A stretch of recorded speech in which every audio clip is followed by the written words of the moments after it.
On a daily basis, I wanted drugs. You know, it was like right after school, I needed to go get something, just a different drug, just to try it out.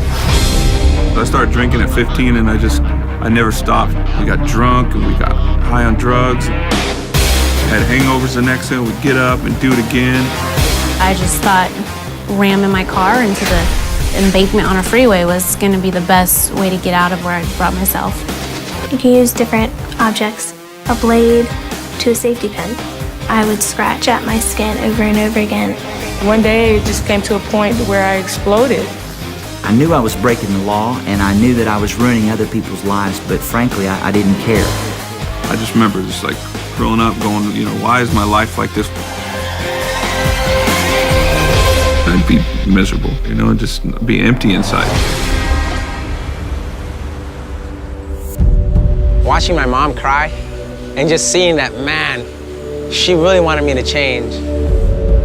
I really had no feelings anymore. It was kind of like, well, too bad. If my mom cries, she cries. And when I thought about that, I was like, what's wrong with me? Like, I've gone cold-hearted. The pastor, he's like, you know, if you hang out with Christ and talk to him, and then all the stuff in your life will start to fall away one by one. It's his job to get rid of it. I just said to myself, you know what? I'm tired of having last times, and I'm tired of feeling awful. I'm tired of being tired of myself. I didn't like myself, so I didn't want to like others. And I just thought, Lord, if there's any help. In one of my journals, I saw where just 2 pages are just dribbled with blood. I don't know why I did it, but I'd cut more and more, and it just wasn't getting any better. You know, I didn't feel any better about myself. So that night I decided to pray, but I didn't know what to say. So I said, God, I don't know who you are, and I don't really know how to find you.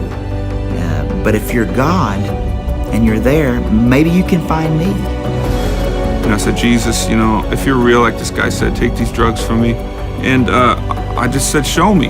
It was something that, to me, I believe happened when I sincerely gave my heart to the Lord.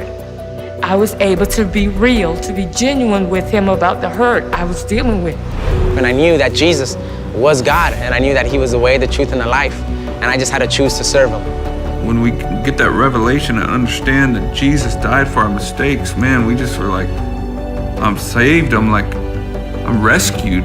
I just told the Lord, I don't want me anymore. I need you, Lord. I want you to change me and make me new. When I came to Jesus, all I had to bring him was junk.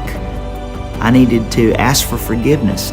I needed to repent of my sins and turn the other way and be open to what God wanted to do. I think about how I would cut on my wrist and Jesus was nailed there, you know, and that was his scar that he had, but he didn't have to. Jesus Christ says, hope is possible, it's there, it's very much alive. I was so relieved that there was hope. I was so relieved that like someone really did love me for me. There's no words that can describe the peace and the contentment. God's been consistent and he's been faithful. And it makes me love him today more than I ever have. God proved to me that he hears the heart cry of desperate people, regardless of where they are.